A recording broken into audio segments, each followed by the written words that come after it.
Chris Grove here with another video. Today we are doing John Cusack in Say Anything from 1989. This is the last time he played a high school student as far as I know. He was talked into it by Cameron Crowe, writer-director, and it turned out to be a big hit, and it went pretty deep and goes in places you wouldn't quite expect. John Cusack plays Lloyd Dobler, a high school graduate who, right after graduation, gets the nerve to ask out the valedictorian, Diane Court, played by the lovely Ione Skye, and convinces her to go to a graduation party with him. So they go, and they have a good time, and, he's very outgoing, and she's very intellectual and has never really hung out with anyone and didn't really get to know anyone her whole high school career. So she's kind of enamored with him, and he's been enamored with her forever. So they just have a fun night at the party, and he kind of ends up courting her, and they end up dating. And her father, played by John Mahoney from Frasier's dad, is not really thrilled with him. He's just kind of like, I don't know, this guy seems like a slacker compared to you. You're valedictorian, she's got this internship in London happening, and he's just like, I don't know about this guy, he's just probably not right for you. He's like a distraction, basically, and that's how he considers Lloyd as a distraction. There's a funny scene where they meet and she invites him over for dinner, and he's basically, or I guess he's just there to pick her up and actually have dinner. But he's just like, so what do you want to do with your life, Lloyd? And he's like, well, I want to teach kids kickboxing. He's like, fantastic. And of course he's like, honey, you can do a hell of a lot better than this guy, So of course, we've seen that in a lot of Hollywood movies. That's a big theme of, parents just don't understand, they don't approve, yada yada, don't like the current boyfriend, girlfriend, whatever, we're dating. There you go. That's your kind of typical thing. But this one really adds a layer of nuance, and the story goes into a wildly different direction than you think it would go. And it's quite entertaining. How much do I want to talk about it? Well, yeah, okay, I'll kind of go into the main story. So they end up dating that summer, and they're basically just, kind of getting to know each other and falling in love and doing that whole thing. And there's a wonderful scene when they make love for the first time, and it's in his car. And I find car sex to be the most unromantic thing on the planet. Not my place to do things like of that nature. I'm just not into intimacy in a vehicle. I don't know why. It's not sexy to me. But other people think it is, and whatever. So cool. But this one really is amazing. It really, like, they're both kind of trembling afterwards and like kind of giddy and nervous, and there's like some true intimacy in this scene, and it's great. And so she goes home and she tells her father about it, because as the title says, she can say anything to her dad. That's the deal they have. So anyway, she's telling him about what happened, and of course he's like, well, did he hurt you? Did he get rough? No, and he was a complete gentleman, and this, that, and the other, and it was great. And so they have quite the open relationship for father and daughter, which I guess is healthy. I don't know. Cool. Glad you can do that.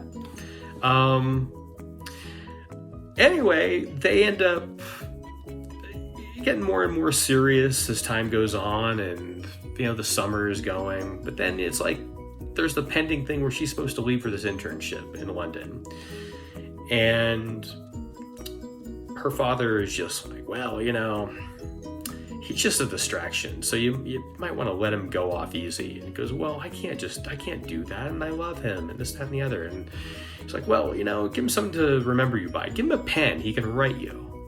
And so she basically, they're driving along, and I guess they're out for the day, and he's driving her home, and she basically says, I'm breaking up with you, but here's a pen. You can write me with this pen. And of course, she's just devastated, or he's devastated. So is she. She's, completely devastated. So, and there's just a lot of emotion there. And anyone who's broken up with anyone, especially in high school, knows what it's like to lose your first love, or close to first love. I'm guessing this is first love for both of them. And it's devastating. And he's like driving around aimlessly in the rain after that. And he ends up, he's recording how he's feeling on this tape recorder type thing. Like if this were filmed today and not 1989, he'd be like, recording things on his cell phone, I guess, or maybe doing a YouTube video on it.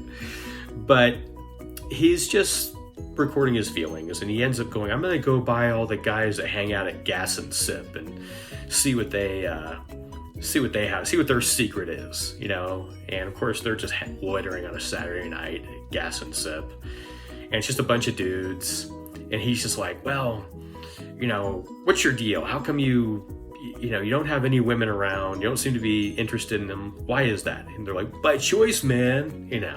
Of course, they're just, they can't get dates, so they're hanging out at Gas and Sip. And he finds it utterly depressing. He goes, that was a mistake, into his tape recorder. And it just progresses from there. He kind of goes back to his kickboxing and is trying to forget about her and move on with his life as best he can. But through all of this, there's another story happening with her father, which is very atypical for a story like this. He's being charged by the IRS with embezzlement.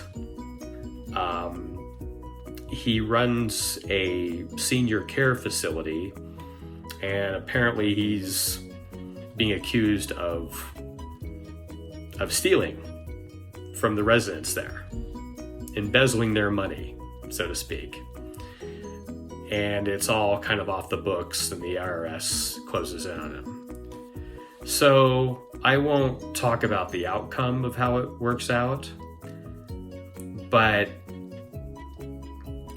of course, John Cusack is brought back to save the day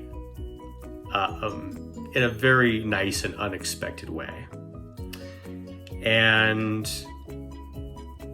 it really just works. This is a good film that really works on so many levels. It's written, directed by Cameron Crowe. He's great. He understands young actors and young love and all that stuff. I mean, he gets it. He was a reporter for Rolling Stone magazine. He wrote Fast Times at Ridgemont High. He gets teenagers and young adults and people who just graduated from high school and people in their 20-somethings. The movie Almost Famous was basically about him as a kid. And it's just a really good film. I highly recommend it. It's got a lot of nuance going on and a lot of things that you don't see in your typical teenage rom-com. And this, I would say, is more of a teenage drama. It's not really a rom-com. There's some funny moments in it, genuinely funny moments, but it's not about ha ha ha ha ha, that was hilarious. It's about mood and atmosphere and summer love and what goes on with summer love and how young people react to their first love and their first time of intimacy together and the breakup that happens. And this one definitely delves more into uncharted territory, where the judgmental father is actually having some problems of his own, some illegal problems of his own. And it makes for some interesting viewings. It totally veers off into an unexpected direction. And I found that quite intriguing, because this guy is just saying, I'm perfect, my daughter's perfect, no one's good for her, and looking at this other kid who's trying to date her is, yeah, get out of here, you're not good enough for her, Well, apparently he's got his own issues too. And those issues get addressed. And there's a great scene between the two of them talking in the midst of his trial and everything that's going on with that. And it's just a lovely, lovely film. This is a short review. I'm noticing like most of my reviews are way longer on films, and this one is kind of short, because there's not a whole lot to really discuss unless I want to do a full-on spoiler review, which, no, I'm not really going to do that, because I think that this is a classic, and if you haven't seen it, you should definitely check it out. I will say that it goes... There's some great performances. Eric Stoltz has a cameo in this at the party scene, and the party is a fun scene. It's the graduation party scene, which was essentially Lloyd and Diane's first date, and you got Lily Taylor, she's a young actress at the time, who's doing a lot of teenage and young adult roles into the 80s and 90s, and she's heartbroken because this guy keeps messing with her heart, keeps breaking up with her and then getting back together and all that. And she's writing songs. Of course, she's playing guitar, and she busts out into a song about him. And then he walks in, and, she's just kind of losing it. And Lloyd, you go into Lloyd's character, and you see how great he is with everyone. He's like the key master at this high school graduation party. And everyone has to put their keys in a bowl. And when they put their keys in the bowl, it kind of reminded me of like the Ice Storm or some 70s swingers party, basically.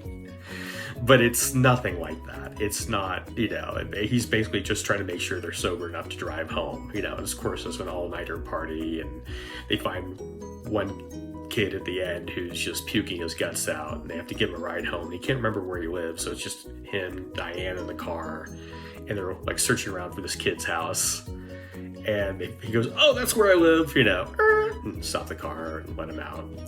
And it's just a nice, fun scene. And anyway, it just, you get to know their characters, and you get to know Lloyd's character.